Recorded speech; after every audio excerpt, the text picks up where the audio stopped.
Καλημέρα αγαπητές φίλες και φίλοι. Θα ήθελα να κάνω ένα μικρό σχόλιο όσον αφορά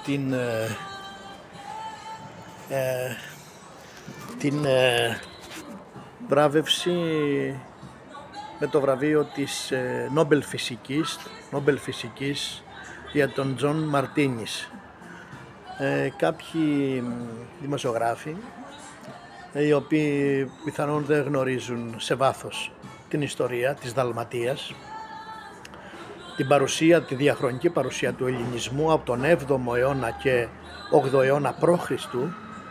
έως και σήμερα, όπου η ελληνική παρουσία ήταν τόσο έντονη και στην πορεία άρχισε να εξαλείφεται κυρίως κατά την περίοδο της σταυροφορίας, των σταυροφοριών μάλλον, για όλη την Δαλματία και την παραθαλασσία και την Κροατία συγκεκριμένα. Από αυτή την περιοχή, από αυτές τις περιοχές κατάγεται και ο νέος νομπελίστας της φυσικής Τζον Μαρτίνις, που κάποιοι τον μπέρδεψαν με Έλληνα, αλλά θα πρότεινα να γίνει, αν θα ήθελε κάποιος, να κάνει και εξέταση του DNA, δηλαδή πόσο ελληνικό στοιχείο μπορεί να έχει μέσα του, γιατί η περισσότερη παραθαλασσία της Δαλματίας, από την Τεργέστη μέχρι κάτω το Δυράχιο, έχει ελληνικά στοιχεία μέσα της.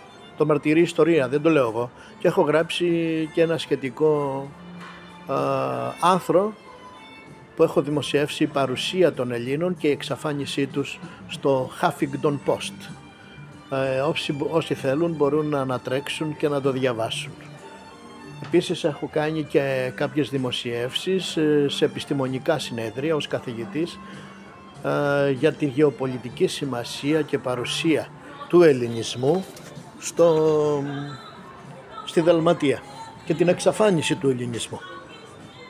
Πρέπει να πω ότι στον Ντουμπρόβνικ ο ίδιος πολλές φορές έχω επισκεφτεί το πάνω σημείο του κημητηρίου, του νεκροταφείου, όπου είναι ενταφιεσμένοι οι Έλληνες μέχρι το 1924 με ελληνική γραφή, με ελληνικά γράμματα. Μετά το καθεστώς άρχισε να τα περιορίζει αυτά και σιγά σιγά με τον καιρό να χάσουν όσοι είχαν από αυτούς ελληνική καταγωγή, ή κάποιοι άλλοι αναγκάστηκαν να αφομοιωθούν, αφού πλέον δεν διδάσκεται ούτε ελληνική γλώσσα, ούτε είχε σχετική πρόβλεψη είχε γίνει για την συνέχεια της. Πολλές οικογένειες έφυγαν για την Αμερική, άλλες για τη Βιέννη, άλλες για την Τεργέστη, άλλες για τη Θεσσαλονίκη. Έχουμε αρκετές οικογένειες στη Θεσσαλονίκη. Λοιπόν, Δαλματία, ελληνισμός, ιστορία και πολλές οικογένειες ελληνικής καταγωγής από αυτά τα μέρη.